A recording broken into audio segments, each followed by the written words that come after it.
good day. I'm not gonna lie. Like, it was a pretty good day. I've been having good days. Um, for the most part, I think my life is pretty peaceful and I'm blessed, highly favored, things like that. You know what I mean?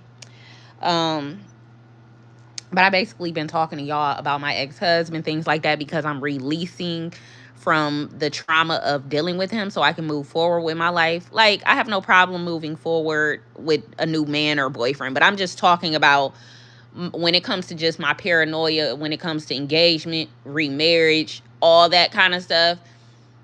I don't want it to affect me so bad to the point where I do not know how to do anything as far as getting closer. So I have to release this pain and just tap into that, because I didn't think I would ever be able to get traumatized by somebody who never beat me, cussed me out, or do anything like that. It was something very psychotic about my ex-husband, though. It was something that was more sinister about him than a motherfucker that would cuss me out and call me a bitch. Okay?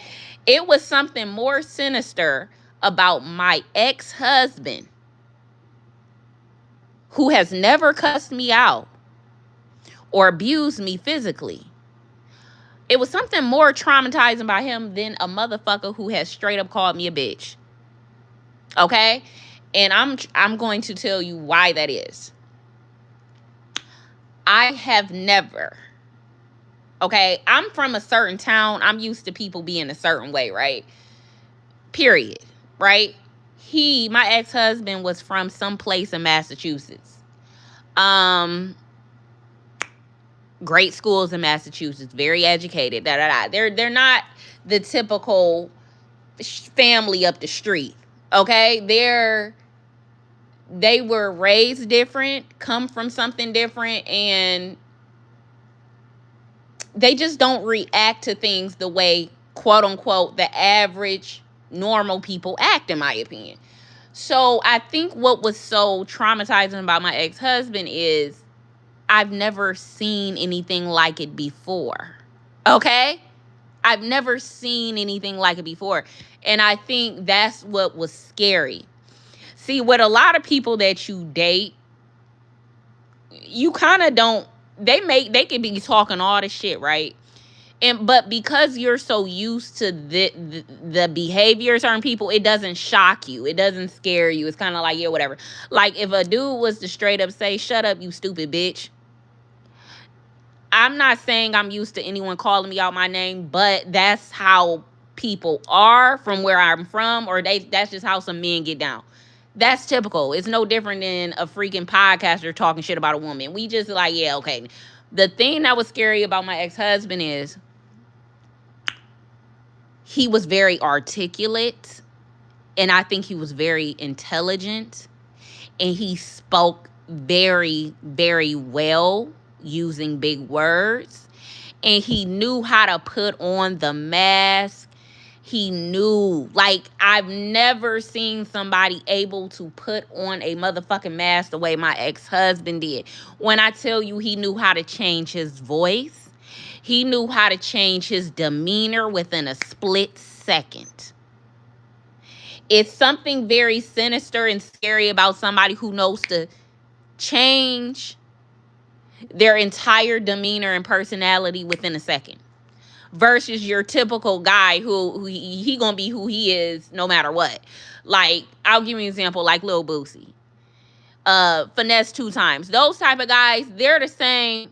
They're the same at all times. They talk shit. They ignorant as fuck, and it's kind of like, you know what you're gonna get with them. You know what you're gonna get. Nothing out of the normal. Nothing that's gonna make you be like, oh my god, right? But it's something very sinister about somebody who can sound like the fucking president 1 second to suddenly looking like freaking Michael Myers the next. Okay? It's something very scary about somebody who can sound very preppy, very poised and very this, to suddenly sounding and looking like a fucking monster. Okay? It's something very scary about that. It's something very alarming about that. Now, I looked up on Google what personality disorder is like, has the Dr. Jekyll and Mr. Hyde effect, and it said narcissistic personality disorder, dissociative personality, or BPD. But here it is, my ex-husband saying I'm narcissistic. No. I do have narcissistic traits, but I'm not a classic narcissist. No. I am more bipolar, and I have PTSD and anxiety. I am not narcissistic to the level of what him and his family was. For the most part, I do not change my demeanor or personality unless it's for work. I have the same customer service representative voice like anybody else, but for the most part, my personality is what it is. Okay? It is what it is. No, he's a narcissist. If you can go from looking like this 1 second to looking like that the next, like, that's something totally different. And I said, I felt like he had multiple personalities. I was like, I feel like he had multiple personalities, so he may disassociate. And it's probably because he has some type of trauma that is so alarming from his background. I feel he suffered a lot. I'm not gonna lie. I feel like he suffered in that house in some way. And because his family put up such a front, they probably were never able to really either express themselves or be who they are. So they have a hidden personality. Like, I remember one time his big sister told me, because I was telling her, I said, yeah, at the family get-togethers, y'all don't be having no wine or nothing. Like, what the fuck? You know what I mean? Like, I'm like, how y'all got family gathering and y'all don't be having wine? That's just something I was thinking, right? Because I'm like, something about this family just seemed too perfect. It just doesn't. Great manicured lawn, hacky sack, playing board games. But you mean to tell me you ain't got no wine for the adults? You ain't got no wine for the adults or anything like that? His sister was like, oh, me and my sister, we take a shot before we get there. So I said, see, once again, it seems like they have to do a lot of acting. Him and his siblings either have to do a lot of acting to... It's like, I feel like they have to hide who they truly are. Because what do you mean you and your sister take a shot or drink before y'all go to the family gathering? But y'all grown. Why can't y'all take a little, have wine at the house? Why do you have to act perfect in front of everyone when we're all fucking grown? If I'm an adult, I'm damn near 40. Why do I have to still act like I gotta take a shot behind or have a drink behind my parents' back? Okay? And I think these are his parents' fault. Trying to live up to this expectation of perfection has made those kids fucking crazy and sociopathic. I'm telling you. Because they have to act so much. And this is why they're so depressed and so, because they have to live up to these expectations. Okay? They have to live up to these expectations. They have to show that they went to these good schools. They have to do this. But I'm like, these kids are dying inside. My ex-husband, perfect example. Like, something is not right with them. And that's why I feel like my ex-husband was more dangerous. Because he has had to do a lot of pretending his entire life. Pretending in front of his mom, pretending in front of his dad. Now anybody who deals with in the background has to deal with his wrath because he really wants to go off on his family. I feel like that's who his anger and shit is really directed at. But because obviously he's not going to disrespect his mom or even keep it real on any level, period, he goes out into the world acting a motherfucking fool.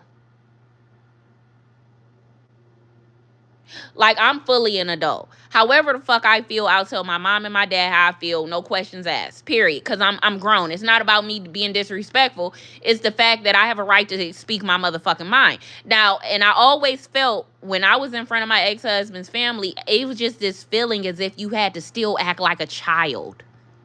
Like, I'm like, it's something really weird about this family where I feel like when I'm around these people, I have to act like a kid. They didn't tell me to act like a kid, but it's a energy they give off where even if you're really grown, you feel like you can't be grown in front of them. Like you it feels like you got to walk on eggshells or something, or you have to be careful about what you do in front of them. Like and I felt that vibe. Like I remember I went to a family gathering and his cousin was there with her fiance, and he said something. He was like, "Oh, sorry," but it's like that's the vibe they give. They make you feel like you can't be an adult in front of them.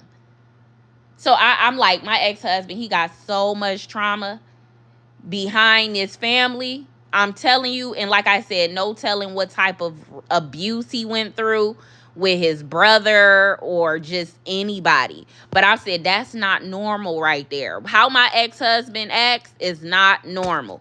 Like I have a son and he's been raised by me as a single mom for forever, for his whole life, and he has never slammed doors, cussed, yelled, none of that. And it's not because, oh, it's in front of me. It's just my son doesn't have those type of emotions. So I'm like, what happened in my ex-husband's household where he acts like this?